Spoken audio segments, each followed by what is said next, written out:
मैं साइट पे नोट्स खोल के दिखा दूं साथ साथ। So we were doing this या दिस।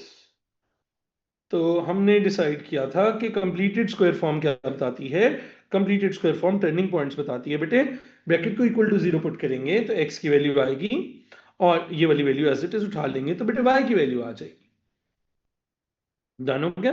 जून 25 वेरिएंट 12 में बेटे एक पार्ट रहता था, मैं वो करने गया हूँ। सो बेटे जब हम इसकी कंप्लीटेड स्क्वायर फॉर्म लिखेंगे X plus two whole square minus 16, तो बेटे टर्निंग पॉइंट कौन सी फॉर्म से आता है, कंप्लीटेड स्क्वायर फॉर्म से। बेटे इसको इक्वल टू जीरो पुट करेंगे तो एक्स की वैल्यू माइनस टू आ जाएगी आपके पास, और बेटे ये वाई की वैल्यू क्या आ जाएगी आपके पास, माइनस 16 आ जाएगी बेटे वाई की वैल्यू। तो minus two comma minus 16 will be the turning point.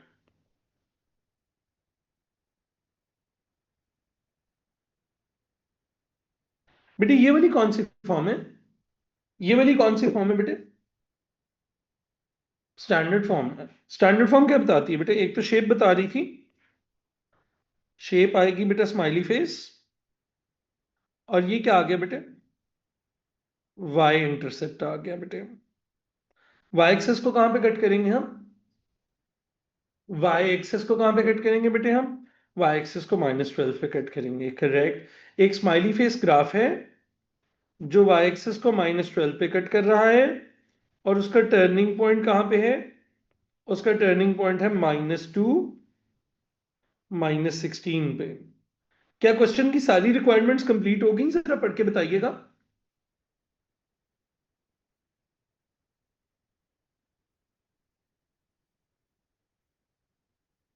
हम्म। अच्छा, ये सिर्फ उनको समझ आएगा जिन्होंने सुबह वाली क्लास ली हुई है। जिसने सुबह वाली क्लास नहीं ली हुई उसको कुछ नहीं समझ आएगा। हाँ, ये हमने सुबह वाली क्लास में पढ़ा है। हमने पढ़ा था कि जो स्टैंडर्ड फॉर्म होती है किसी भी क्वाड्रेटिक इक्वेशन की, बेटे उसमें लास्ट वाला नंबर वाई इंटरसेप्ट बताता है, ये वाई इंटरसेप्ट बता रहा है, ये -12 पे है, और बेटे जो कंप्लीटेड स्क्वायर फॉर्म होती है वो टर्निंग पॉइंट बता सकती है।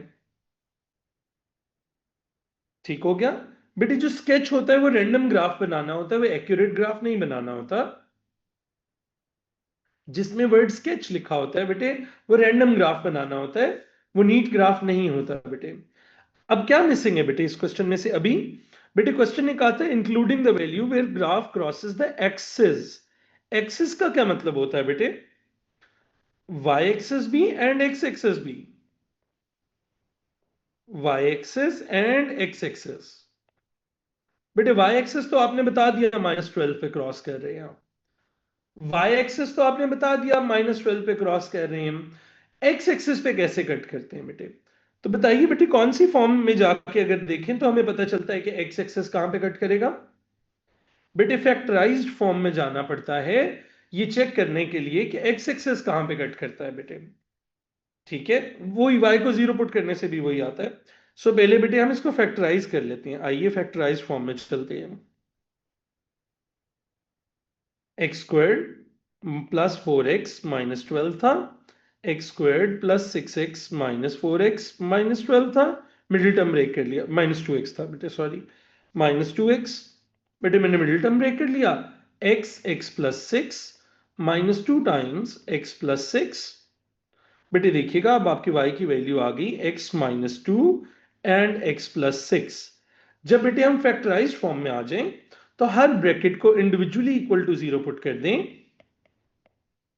तो x की वैल्यू बेटे यहां से 2 आ गई, और यहां से बेटे y प्लस 6 को इक्वल टू जीरो पुट कर, सॉरी x प्लस 6 को इक्वल टू जीरो पुट कर दें, x की वैल्यू -6 आ गई बेटे। तो अब आप बताएंगे कि ये देखो ये 2 पे कट कर रहा है और -6 पे कट कर रहा है बेटे। डन हो गए, ये बात क्लियर होगी। फजील मैं आप लोगों के बेटे फोल्डर में डाल दूंगा फंक्शंस के नोट्स। ऑलराइट, तो ये पूरा सेक्शन हमने सुबह कवर किया है। अगर किसी का मिस हुआ है आराम से जाके देख लो, यूट्यूब स्ट्रीम पे भी पड़ा हुआ है, आपके एलएमएस पे भी रिकॉर्डिंग के फॉर्मेट में पड़ा हुआ है, इनको लाजमी जाके देख लो, ये बहुत आसान काम है। और कर्व आपका थोड़ा गंदा मंदा हो सकता है, लेकिन बेसिकली एग्जामिनर ने मार्क किस बात का देना है आपको, कि आपका स्माइली फेस बना होना चाहिए नंबर वन, आपका बेशक ना बना हो स्माइली फेस, कर्व का स्माइली फेस होना जरूरी है। और नंबर टू बेटे आपके पास क्या होना जरूरी है,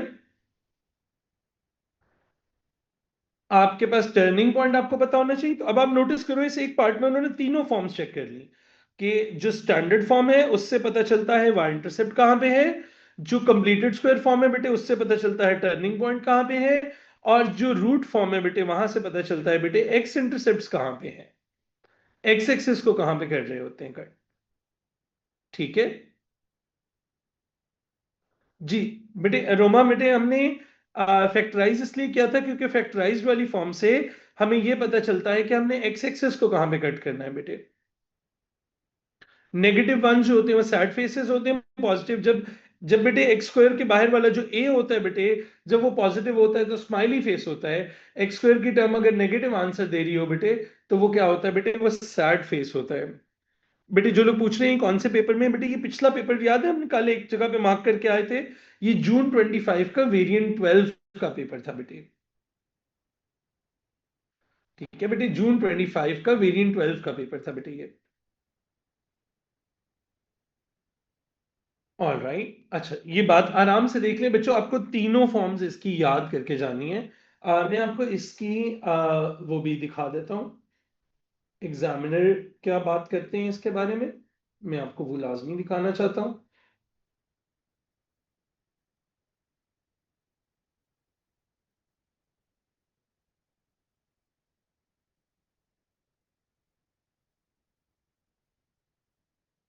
बेटे ये देखिए एग्जामिनर ने क्या कहा, correct sketch with minimum in, यहां से ना उनकी थोड़ी मिस प्रिंटिंग हुई हुई, यहाँ पे -2 लिखना चाहते थे वो पेपर में, या -2 लिखना चाहते हैं वो। अच्छा जी, -6 और -16 ये भी दिखा देंगे, वो टर्निंग पॉइंट है बेटे ये वाला, -2 -16 है। और बेटे एक्स एक्सेस के ऊपर -6 और 2 पे कट कर रहे थे, और -12 पे। अब बेटे एक मार्क उस बच्चे को मिल गया होगा जिसने स्माइली फेस बनाया होगा। ठीक है, एक मार्क उस बच्चे को मिल गया होगा जिसने -12 लेबल किया था, जिसने वाई इंटरसेप्ट ठीक निकाल लिया था, 2 मार्क्स मिल गए। 2 मार्क्स रखे हुए थे उन्होंने 6 और -2 के बेटे। तो इन चारों चीजों का बेटे एक एक मार्क था, शेप का 1 मार्क था, वाई इंटरसेप्ट का 1 मार्क था, एक्स इंटरसेप्ट का 1 मार्क था।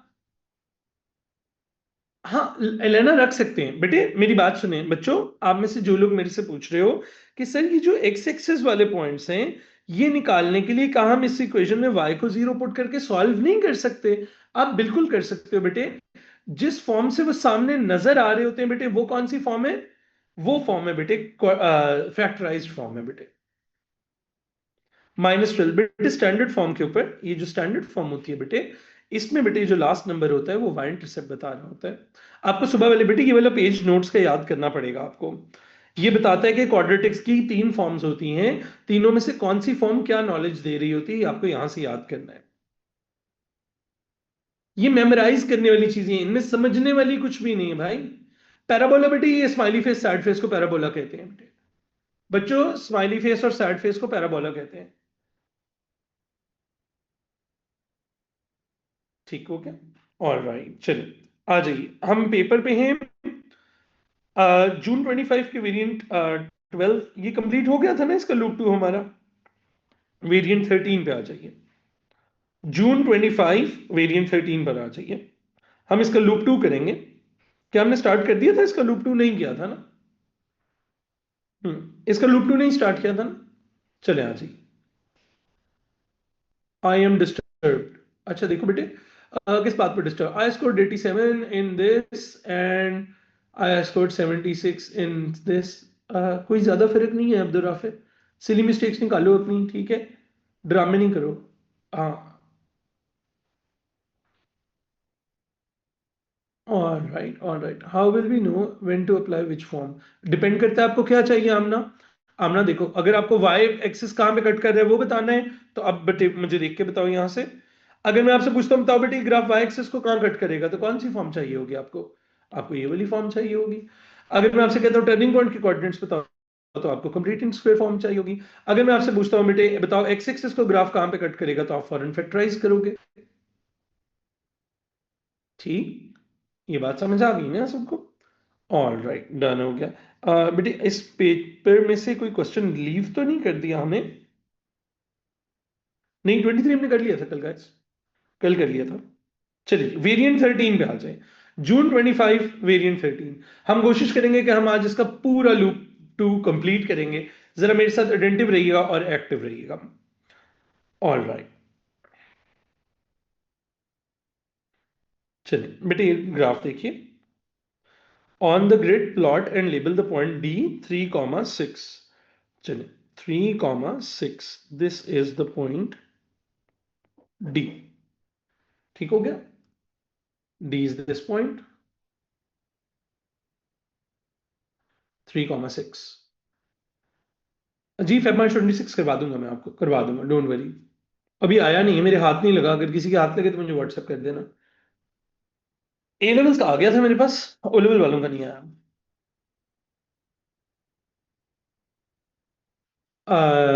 तहरीन बेटे, एक्स इंटरसेप्ट होता है कि ग्राफ ने एक्स एक्सिस को कहाँ पे कट करना है, और टर्निंग पॉइंट होता है बेटे जहां पे स्माइली फेस। बेटे ये देखो, ये ग्राफ है ना, ये एक्स एक्सिस है।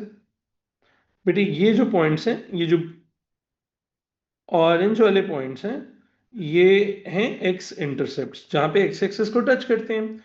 और वाई इंटरसेप्ट होता है ये रेड वाला, सॉरी टर्निंग पॉइंट होता है ये रेड वाला पॉइंट बेटे, जहां से ग्राफ ने टर्न करना है। ठीक हो गया, ऑल राइट ऑल राइट। अच्छा, सो अब पहली बात तो होगी, ये तो पॉइंट फ्री का मार्क थे। आगे चलते हैं भाई। उसके बाद 3,6 लेबल भी कर दिया, प्लॉट भी कर दिया। ठीक है, अच्छा जी, लेबल द पॉइंट डी 3,6 पूरा लिखना। क्वेश्चन ने कहा था बेटे जून 25 वेरिएंट 13 है। अच्छा, find the equation of the line B C. B C equation बतानी है बेटा। बेटे ये लाइन है B C, is it a vertical line, horizontal line और स्लांट लाइन बेटे? जी, vertical line, horizontal line, slant line. Vertical line, vertical line की इक्वेशन क्या होती है बेटे? x is equals to number. जी क्या लिखेंगे बेटे? x is equals to 0। Undefined उसका ग्रेडियंट होता है इब्राहिम साबिर, गलत रट्टे गलत जगहों पे लगाओगे ना तो ऐसे ही होएगा। x इज इक्वल्स टू 0 वो ग्रेडियंट होता है अनडिफाइंड। ठीक है, इक्वेशन क्या होती है वर्टिकल लाइन की? इक्वेशन क्या होती है? x is equals to number. अच्छा, ए बी, ए बी के लिए क्या यूज करेंगे बेटा? ए के कोऑर्डिनेट्स हैं 3 and -3, बी के कोऑर्डिनेट्स हैं 0,3। बेटे आप पहले ग्रेडियंट निकाल लोगे, y2 - y1 over x2 - x1, तो 6/-3 ग्रेडियंट आ गया -2। लाइन की इक्वेशन होती है y is equals to mx plus c. y is equals to m होता है -2 gradient plus c y intercept. नजर आ रहा है? किस किस को सी नहीं नजर आया? मैं दिखा दूं बेटे, सी क्या होता है? सी होता है वाई इंटरसेप्ट के ए बी लाइन ने वाई एक्सिस को कहां कट किया। बेटे ये देखो, ए बी लाइन ने सी को वाई एक्सिस को कहां पे कट किया बेटे? इस पॉइंट पे कट किया बेटे। तो लाइन की इक्वेशन आ गई बेटे y is equals to -2x+3। मुझे बताइए, यहां तक सब लोगों को क्लियर होना चाहिए। अब बाकी सेम 3 पहले लिखा है, इससे कोई मसला नहीं बेटे। बेटे 3 - 2x सेम बात है -2x+3 के। ये इनको इनके आगे लिखा होता है ओ ई और इक्विवेलेंट फॉर्म। 3 बेटे वाई इंटरसेप्ट है, this is the y intercept. बेटे ग्राफ के ऊपर देखें, लाइन जहां पे जाके वाई एक्सिस को टच करती है ये वाई इंटरसेप्ट है ना आपका। वाई इंटरसेप्ट होता है जहां पे टच करती है लाइन वाई एक्सिस को। हाँ बेटे, ये line x is equal to 0 क्यों है? बेटे बिकॉज ये लाइन अगर यहां होती तो x इज इक्वल टू 1 होती ना। ये line x is equal to 1 होती। अगर ये लाइन आगे होती तो x इज इक्वल टू 2 होती। This line would be x is equal to 2, this is x is equal to 1। तो यहाँ पे लाइन बन रही है तो वो क्या होगी बेटे? यहाँ पे x इज इक्वल टू 0 होगी बेटे ये लाइन। ठीक है, वर्टिकल लाइंस की इक्वेशन हमेशा x is equal to number होती है। तो नीचे देखना होता है किस नंबर से गुजर रही है, 0 से गुजर रही थी। ठीक है अयान, बस भेज दो, व्हाट्सएप कर दो जेनिमेटिक्स वाले नंबर पे। अच्छा जी,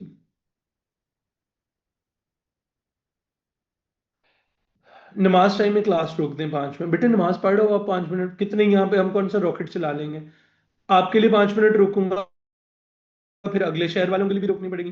15 मिनट बाद वो आगे वाले शहर वालों की होती है, तो क्लास फिर रोक ही लेते हैं। पूरे ग्लोब पे तो नमाज चल रही होती है ना। थोड़ी अकल मतलब इस्तेमाल कर लो ना अभी स्टेज पे आप भी, कि हम भी थोड़े से बाउंड हैं जमीन के गोल होने की वजह से। बीच में नमाज पढ़ के आ जाओ, कोई पार्ट में से होगा तो मेरे से पूछ लेना। डन हो गया, ये कोऑर्डिनेट ज्योमेट्री है जी। ऑल राइट, चलिए आइए अब क्वेश्चन जरा स्लोली पढ़ेंगे हम।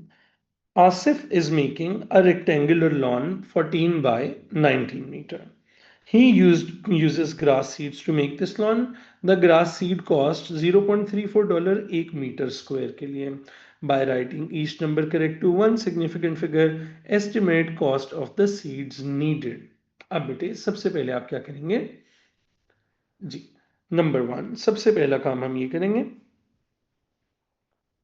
कि हम सबसे पहले वन सिग्निफिकेंट फिगर पे लिखेंगे। बेटे 14 का वन सिग्निफिकेंट क्या होगा 10, 19 का वन सिग्निफिकेंट फिगर क्या होगा 20, ठीक है। और 0.34 का थ्री सिग्निफिकेंट फिगर क्या होगा 0.30, अननेसेसरी जीरो रिमूव करेंगे तो 0.3, तो ये 0.3 आ गया, ये 10 आ गया और ये 20 आ गया। पहले हमने हर वैल्यू को जीरो चेंज कर दिया, ठीक है, डन हो गया। सो सबसे पहले आपने पहले क्वेश्चन में कहा था by writing each number two one significant figure, पहले तो आपने ये करना था। अब मुझे बताएं जो आपका लॉन है उसकी एक साइड है 10 और दूसरी साइड है 20, आपके पास एरिया है कितना जो कवर करना है आपने? आपका एरिया है 10 इंटू 20, 200 मीटर स्क्वायर। अब हमें पता है $0.3 का 1 मीटर स्क्वायर कवर हो रहा है, तो आपने बताना है कितने मीटर्स का 200 मीटर स्क्वायर कवर होगा। क्रॉस मल्टीप्लाई कर दें, ये वन क्यों लगाया भाई, क्रॉस मल्टीप्लाई कर दें, x is equals to 200 multiply by 0.3, तो 200 इंटू 3 इज 600 और एक डेसिमल है तो 60.0, द आंसर इज $60। जी, सिग्निफिकेंट फिगर्स का ये सेक्शन है बेटे। क्वेश्चन ध्यान से पढ़ लें, क्वेश्चन ने क्या किया, क्वेश्चन ने पहले एक ज्यादा सारा डेटा दे दिया, उन्होंने कहा पहले तो सब चीजों को वन सिग्निफिकेंट फिगर पे लिख लो, तो आपने पहले हर वैल्यू को बेटे वन सिग्निफिकेंट फिगर पे लिख दिया, ठीक है। मोहम्मद इब्राहिम इसके बाद दोबारा कॉपी पेस्ट ना आए ये मैसेज मुझे, मैंने जिस दिन स्टार्ट करने होंगे ना मैं पूरे पेपर स्टार्ट करा लूंगा तुम्हें, ठीक है। And this is the last chance, मैं इसके बाद सेशन से निकाल दूंगा, कोई सिर्फ ब्लॉक कर देंगे हम तुम्हारे सारे नंबर्स, ठीक है, ताकि तुम्हें भी पता चले कि एक बंदा स्पैम करे ना तो उसका तरीका क्या होता है। जी एट टाइम्स ना साइकोटिक हो जाते हो तुम लोग सारे, ठीक है। ऑलराइट, नंबर वन, सो हमारे पास सबसे पहली चीज आप जवाब दे दिया करें। आदिल मुराद मैं किस किस को जवाब दूं? वो कह रहे हैं जी फलाना पेपर कब कराएंगे, मैं अब एक काम करते हैं मैं पेपर रोक लेता हूं, मैं सारी चैट का जवाब दे देता हूं, तुम लोग चैट कर लो, ठीक है, ग्रेड नहीं आएगा सबका, बस सिंपल, ठीक है। तो मैंने ये 3 4 दिन नखरे देखने होते हैं स्पैम करने वालों के, उसके बाद मैं साइट पे निकालता जाता हूँ, क्योंकि मुझे मेरी रिस्पॉन्सिबिलिटी है 600 बच्चे का ग्रेड निकालना, ठीक है। उसके लिए मुझे 3 4 लोग निकालने पड़े मुझे कोई नहीं दुखते, मैं 2 मिनट लगाऊंगा ब्लॉक कर दूंगा, जेनेमेटिक्स वाले नंबर से तुम लोगों के सारे नंबर्स ब्लॉक कर दूंगा, बैठे रहना, ठीक है। तो इसलिए प्लीज थोड़ा सा फोकस करें इधर उधर की बातों पे ना, अगर आपने पेपर किया हुआ बाकी लोगों को पढ़ने दें, ठीक है। All right, so now we have 14 meters. 14 meters का वन सिग्निफिकेंट फिगर 10 होगा, 19 का 10 नहीं हो सकता, 19 का 20 होगा बेटे हमेशा। 0.34 का 0.30 होगा और बाद में 0.3 बना देंगे। नहीं नहीं, रिफंड किस बात का, आपका बच्चा क्लास खराब कर रहा है, रिफंड किस बात का मिलेगा, टांग मार के बस बाहर निकाल देंगे, रिफंड कोई नहीं है, ठीक है। चलती क्लास खराब करने का आपको क्या शाबाश दूं, रिफंड भी दूं, बुला के अपनी जायदाद में से भी हिस्सा दे देता हूं थोड़ा सा आपके नाम है, कोई रिफंड नहीं, जो क्लास से निकाला जाएगा सिर्फ ब्लॉक करेंगे हम उसको जेनेमेटिक से, ठीक है। इंसानों की तरह क्लास पढ़ो, नहीं तो निकाले जाओगे। ऑलराइट, तो ग्रेड चाहिए कि नहीं चाहिए, ग्रेड चाहिए ना, सुकून से पढ़ो मेरा बच्चा। इफ देर इज 15, नहीं बेटे 15 का 20 होगा ना हामिस, हामिस बेटे 15 का 20 बनेगा ना, क्योंकि देखो हम असल में कर क्या रहे हैं बेटे, हम वन सिग्निफिकेंट के लिए इस नंबर को रख रहे हैं और इस नंबर को राउंड ऑफ कर रहे हैं बेटे। अब राउंडिंग ऑफ के लिए बेटे अगला नंबर अगर 5 या 5 से बड़ा हो तो बेटे वो 1 ऐड कर देता है, राइट? तो यहां पे वो राउंडिंग ऑफ वाला रूल लगेगा बेटे। 0.34 में बेटे देखो क्वेश्चन की रिक्वायरमेंट थी वन सिग्निफिकेंट फिगर रखना है, तो हम 0.3 रखेंगे। और बेटे 4 अगर जाने लगेगा बेटे तो कुछ ऐड तो नहीं कर सकेगा क्योंकि 5 या 5 से छोटा है, तो बेटे वो 0.30 हो जाएगा। और फिर आप बेटे नोटिस करोगे कि अननेसेसरी जीरो है, अननेसेसरी जीरो को रिमूव कर देंगे तो 0.3 बच जाएगा। अच्छा नहीं, हाँ, बहुत सारे लोग ये गलती करते हैं बच्चों, याद रखो ये जो 0 पॉइंट वाले नंबर्स होते हैं ना, इनमें पहला सिग्निफिकेंट फिगर रखना होता है, ये जीरो नहीं रखना होता। ये जीरो तो जीरो कर देगा सारी चीजों को। बच्चों ये देखो, अगर मैं कहूं तुम्हारे 0.0654 है, इसमें पहला वन सिग्निफिकेंट फिगर पे रखना है, तो किस किस नंबर को पहला सिग्निफिकेंट फिगर पे रखोगे? ये 6 रखोगे। This is what you will keep. ये 5 राउंड ऑफ होके 1 देगा, तो 0.07 आंसर आएगा। जीरो को ना रख लेना, वो तो जीरो सिग्निफिकेंट ही नहीं है। ठीक है, तो पहला जीरो सिग्निफिकेंट फिगर नहीं होता। 1.54 होता तो 2.0 हो जाता बेटे। 1.54 होता तो 1 रख लेते, 5 जाते हुए डोनेट करता तो ये हो जाता 2.00, और फिर अननेसेसरी जीरोस खत्म कर देते तो 2 बच जाता। ठीक है, 0.71 बन जाता बेटे। ऑलराइट, भागो भागो भागो आगे आ जाओ। चलो जी क्वेश्चन पढ़ो। हाँ अच्छा, मैंने एक वर्ड याद करवाया हुआ है, तुम लोगों को याद करो। एक और चीज है जिसका नाम प्रोबेबिलिटी है। क्या नाम है उसका? स्टैट्स में एक चीज आती है उसका नाम प्रोबेबिलिटी है, रिलेटिव फ्रीक्वेंसी। रिलेटिव फ्रीक्वेंसी को प्रोबेबिलिटी कहते हैं। तो कहीं रिलेटिव फ्रीक्वेंसी लिखी नजर आए तो प्रोबेबिलिटी का फॉर्मूला लगाना है, favourable outcomes over total outcomes. अच्छा बेटे आइए, अ स्पिनर। अब क्वेश्चन, प्रोबेबिलिटी का एक ही जुगाड़ है दुनिया में। हम A2 वालों को भी A2 में भी ए लेवल्स में ना जो लोग मैथ्स लेंगे, A2 में आखिरी पेपर प्रोबेबिलिटी का है, ठीक है? उनको भी हम वहां पे यही सिखाते हैं बेटे, प्रोबेबिलिटी का दुनिया में सिर्फ एक ही जुगाड़ है, इसका क्वेश्चन आपने स्लो पढ़ना है बस। इसके अलावा दुनिया में कोई तरीका नहीं है इसका। A spinner can land on red, green, yellow और ब्लू। बेटे एक स्पिनर है, उसके 4 फेसेस हैं, रेड, ग्रीन, येलो और ब्लू। ठीक हो गया? The table shows the probability of each outcome. One of the values in the table is incorrect. Explain how do you know that? बेटे आपको याद है किसी भी इवेंट में टोटल प्रोबेबिलिटी क्या होनी चाहिए? सारी प्रोबेबिलिटीज को ऐड करें तो total probability should be 1। So the total probability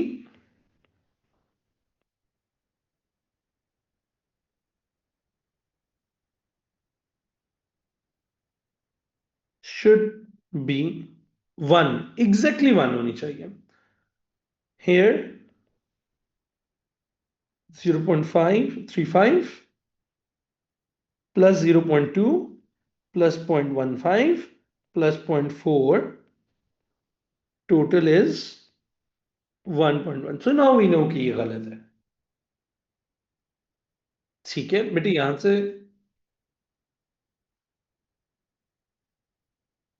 तक ठीक हो गया।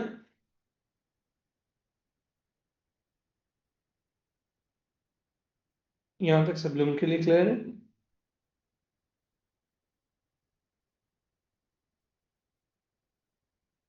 All right, all right.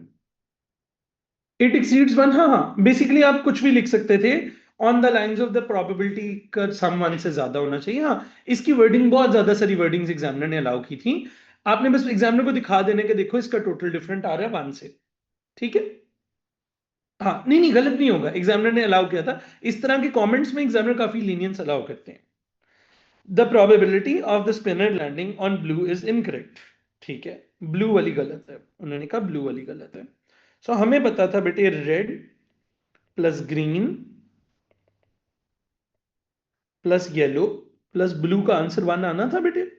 Red थी बेटे 0.35, ग्रीन थी बेटे 0.2, येलो थी 0.15 और ब्लू नहीं पता थी, इज इक्वल्स टू 1। 0.35 0.15 होता है 0.5 0.7 हो गया, plus blue is equals to 1। Blue के लिए प्रोबेबिलिटी कितनी आ जाएगी?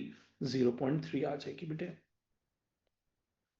अब एक बात सोचो, एक बच्चा है जो ये क्वेश्चन पढ़ ही नहीं रहा, ठीक है, और वो बस जल्दी से फाइनल आंसर पढ़ रहा है, work out the probability landing on blue, तो वो तो परेशान हो जाएगा, वो कहेगा ब्लू तो लिखी हुई है प्रोबेबिलिटी, यही पूछते जा रहे हैं।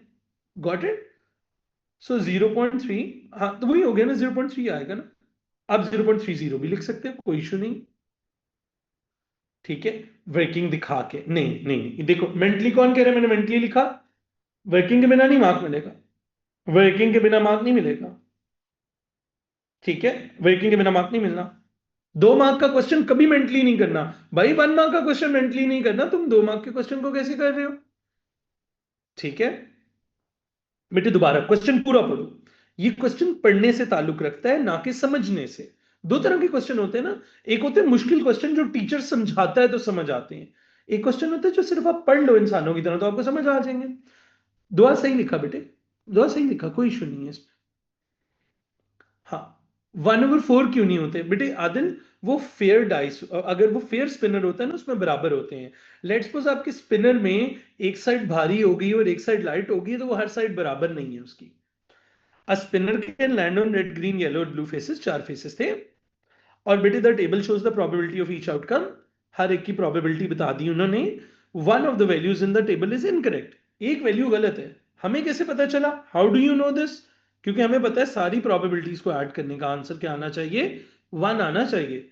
तो हमारे पास तो प्रोबेबिलिटीज 1 आई नहीं बेटे। फिर उन्होंने बता दिया probability of the blue is wrong, हमने कहा ब्लू की नहीं पता। अब हमें पता है रेड ग्रीन येलो ठीक थी, तो उनकी वैल्यू लिख ली, प्लस ब्लू को ऐड करेंगे तो आंसर 1 आना चाहिए था। यहां तक क्लियर हो गया? अच्छा, एक मसला एड्रेस कर लूं पहले अगला क्वेश्चन करवाने से पहले। एक सेकेंड। अच्छा, इसकी जरा ये देख लीजिएगा भाइयों। इसमें आप बिना वर्किंग के मार्क नहीं गेन कर सकते थे, इसमें बच्चे को वर्किंग शो करवाना जरूरी थी बेटे। मेथड का मार्क मिलना था जब बच्चे ने 1 में से ये सारी चीजें ऐड करके माइनस करनी थी, ठीक है।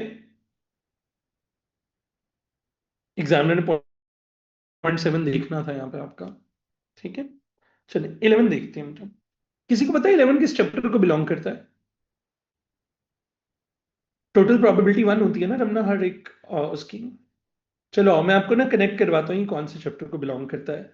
ये बच्चे को बेसिकली बातों में लगाया गया, मैं समझाता हूँ किसको बिलोंग करता है। अच्छा, एक ग्रीन फ्लैश लाइट है,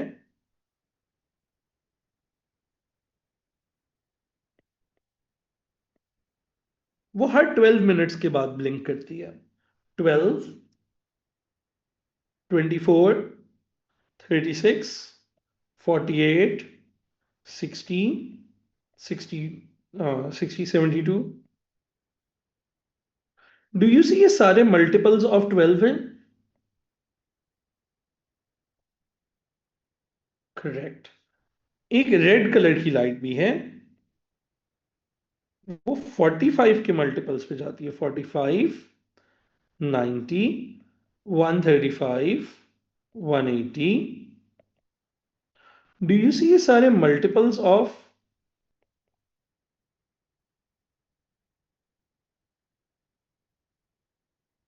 45 है बेटे? Do you know what we are looking for? We are looking for a time जब ये दोनों इकट्ठे फ्लैश करेंगे। जब ये इकट्ठे फ्लैश करेंगे तो इनका दोनों का कॉमन आंसर होगा। कैन आई से this will be a common multiple?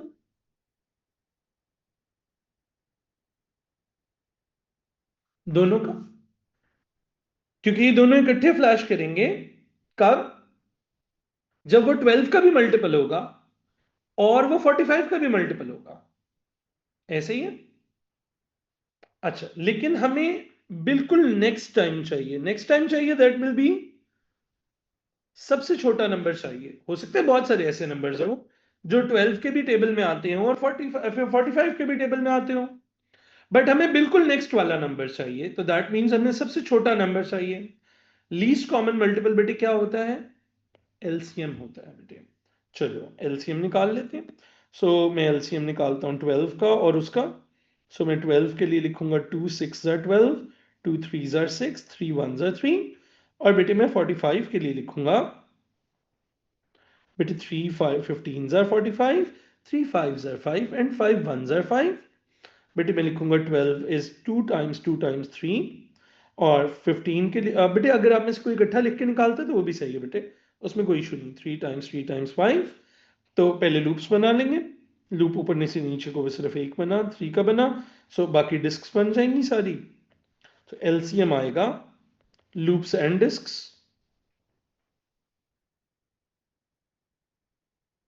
So 2 times 3 times 3 times 5। तो आंसर कितना है बेटे? 180 आंसर आ गया। 180 आंसर आ गया। तो इसका मतलब है 180 मिनट्स के ऊपर ये वहां पे जब 180 आएगा तो वो 12 का भी मल्टीपल होगा और उसका भी होगा। तो कितने मिनट्स के बाद आएगा? 180 मिनट्स के बाद दोबारा आंसर सेम आएगा। सो बेटी 180 is the next number. 180 is the next number जो 12 के भी टेबल में आता है और 45 के भी टेबल में आता है। ठीक है,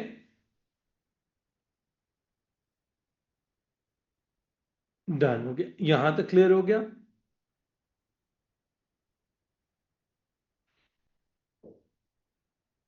ऑल राइट।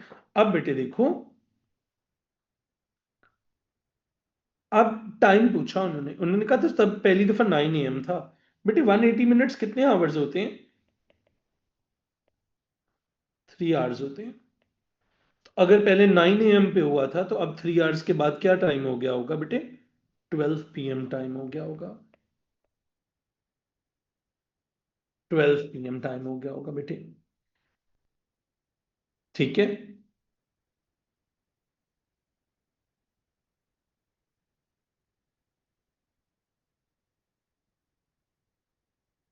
यहां तक क्लियर हो गया सब लोगों को? All right, all right. अच्छा जी। थ्री। अच्छा, अब अगर कोई बेवकूफ बैठ के सारी लिस्टें बनाना चाहता है तो ये लूप 3 में जनरली जाता है। हाँ, एंड पे सोच के करने वाला सवाल है। लेट मी चेक अगर एग्जामिनर ने लिस्टें बनाना अलाउ की थी। B2 for LCM identified, M1 for this, ठीक है, और लिस्ट ऑफ एटलीस्ट 3 टाइम्स।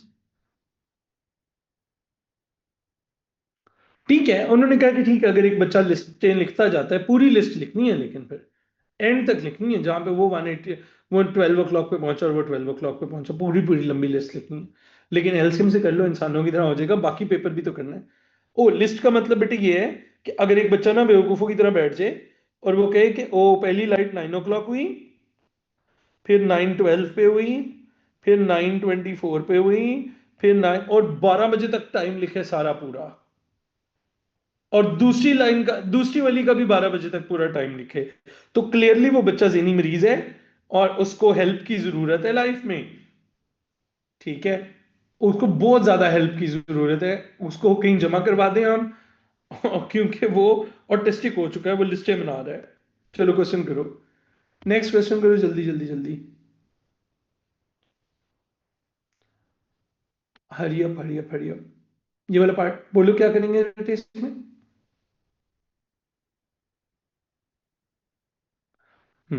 अब परसेंटेज दी हुई है। अच्छा, तो फातिमा हमें ऐसे पता चला कि एलसीएम है क्योंकि सारी चीजों के मल्टीपल्स थे, तो सबसे पहले तो ये पता चल गया ना कि ये मल्टीपल्स हैं। ये तो बात क्लियर हो गई ना कि ये सारे क्या हैं, ये मल्टीपल्स हैं बेटे। अच्छा, अब मल्टीपल्स की समझ आ गई हमें। अब जब हमें मल्टीपल्स की समझ आ गई तो उसके बाद बेटे हमें पता चला कि हमें कॉमन मल्टीपल चाहिए, दोनों का कॉमन चाहिए था मल्टीपल। वो उसका भी मल्टीपल होगा, उसका भी मल्टीपल होगा, तो ये कॉमन मल्टीपल चाहिए। और हमें इमिडिएटली नेक्स्ट नंबर चाहिए, find the next time you will do this. तो बेटे हमें लीस्ट कॉमन मल्टीपल चाहिए, दैट इज एलसीएम। अच्छा जी। आ, अरे भाई खुदा के बंदो, इस तरह नहीं नहीं नहीं, प्लीज उल्टी सीधी वर्किंग्स मुझे मत दिखाओ। वहां पे इसको एलसीएम से करके आना भाई, वहां पे इसको एलसीएम से करके आना।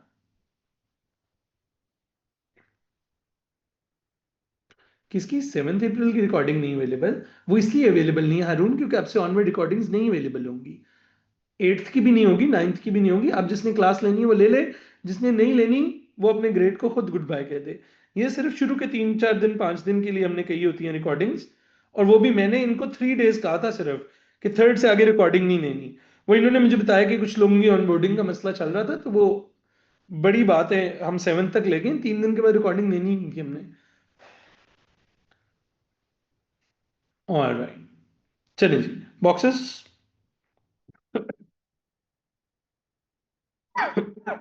इन a sale original price of a jacket is reduced by 12, -12 कर दो भाई। 88। बच्चों रिकॉर्डिंग्स नहीं आएंगी, अब मैं पहले बता रहा हूं। जिसने पढ़ना है वो पढ़ ले, जिसने नहीं पढ़ना वो ना पढ़े। हमारी तरफ से गुड बाय है। क्योंकि रिकॉर्डिंग्स रख के कोई नहीं पढ़ता। कोई किसी आज तक कभी किसी ने नहीं पढ़ी। हमें पता है हमारे पास स्टार्ट सारे होते हैं जूम रिकॉर्डिंग्स के, कोई व्यू नहीं करता बाद में रिकॉर्डिंग्स। 200 बच्चा एब्सेंट होता है और मेरे पास 11 12 व्यूज होते हैं सिर्फ जूम की रिकॉर्डिंग पे। मेरा रोने का दिल करता है कि मैंने रिकॉर्डिंग क्यों अलाउ की थी। नहीं नहीं, आप बेशक नाइट में पढ़े, आप बेशक डे में पढ़े हारून भाई, रिकॉर्डिंग आपको नहीं मिलेगी। आपने क्लास इसी टाइम पे लेनी है और मेरी सुपरविजन में लेनी है। अगर आपने रिकॉर्डिंग्स ही पढ़नी है तो वो किसी से रिकॉर्डेड सेशन लेसन्स ना खरीद लें किसी और टीचर से। I don't sell recorded lessons, मेरी रिकॉर्डिंग सारी फ्री पड़ी होती हैं। लेकिन ये क्लास आपको लाइव लेनी पड़ेगी। Alright, the sale price of the jacket is 66। Sale price कौन सी होती है, पहली वाली या पुरानी वाली? सो एक होती है ओरिजिनल प्राइस और एक होती है सेल प्राइस। सो सेल प्राइस है 66, तो यहां पे आ जाएगा एक्स। एक तो हम आपकी ग्रेड की बेहतरी के लिए काम कर रहे हैं, आप नए नए नमूने वाली हरकतें कर रहे हो जी। मैं रात को पढ़ूंगा। भाई तू आज अभी पढ़ लेना, तू अभी पढ़ ले, तू रात को क्यों पढ़ेगा? तो मेरे भाई अभी पढ़ ले। ऑलराइट, चलो जी अब देखो। 11 से कटिंग हो रही है। 11 6 जर 66, 11 8 जर 8, ठीक है। और फिर दोबारा कटिंग हो रही है। 2 3 जर 6, 2 4 जर 8, 4 1 जर 4, 25 जर 3 इंटू 25, एक्स की वैल्यू क्या आ गई? 75 आ गई। अमान बेटी, उस टाइम पे भी आप इस तरह जब लिस्ट बनाओगे तो वो फैक्टर्स की लिस्ट बन रही होगी, ठीक है। अच्छा गाइस, मेरी एक बात सुनो। मैंने तुम लोगों को ना एक दिन एक छोटा मैराथन होगा, घंटे टाइप का होगा, लेकिन मैं एचसीएफ एलसीएम के नए मॉडर्न क्वेश्चंस तुम्हें करवा के भेज दिए हैं, ठीक है। तो वो याद रखना, मैं करवा दूंगा वो, डोंट वरी। वो बिल्कुल थोड़ी सी देर का होगा। Haroon, it is okay buddy, it is okay. देखो, तुमने बिल्कुल उनको उस तरह इग्नोर करना है जिस तरह मैं तुम्हारी रिक्वेस्ट को इग्नोर कर रहा हूं। अरुण कह रहे हैं मेरे छोटे सिबलिंग्स हैं वो मुझे पढ़ने नहीं देते, ओ माय गॉड, ठीक है। तो तूने बिल्कुल उनको इस तरह इग्नोर करना है जिस तरह मैं तुझे इग्नोर कर रहा हूं, ठीक है। तो तेरी पढ़ाई हो जाएगी। Cumulative frequency diagram. अरुण मेरी बात सुनना बेटा, मैकडॉनल्ड्स ड्राइव थ्रू की विंडो तो है नहीं कि सर जैन से कहेगा सर मुझे फलाना बर्गर आप दे दें तो अब वो दे देंगे निकाल के। मार पड़ेगी, इंसानों की तरह पढ़ना है तो पढ़ लो, नहीं तो भाग जाओ। अ कम्युलेटिव फ्रीक्वेंसी डायग्राम। आखिरी महीने में तो मैं किसी का नखरा नहीं बर्दाश्त करता भाई, मैंने ग्रेड निकालना है तुम्हारा। मैं तुम लोगों के प्रिंसेस इश्यूज नहीं हैंडल कर सकता। Cumulative frequency diagram gives information about marks scored by 80 students, right? ये cumulative frequency है बच्चों। cumulative frequency से टेबल बनाने को कहते हैं, कैसे बनाते हैं बेटे? cumulative frequency से टेबल बनाने को कैसे कहते हैं बेटे? कैसे बनाओगे आप? सो आप क्या करोगे? आप इन सब वैल्यूज के ऊपर जाके वैल्यू रीड कर लोगे। सो ये देखो, 0 के ऊपर वैल्यू 0 है, 20 के ऊपर रीड करो। जब भी वो रिवर्स में बनाने को कहे ना, आपने इन सब वैल्यूज के लिए 20 40 55 70 90 और 100। 20 के बाद 40 था, 40 के बाद क्या था? 55। अच्छा 55, ध्यान से, ये 50 है और ये 55 है, मिड में है बॉक्स के ना।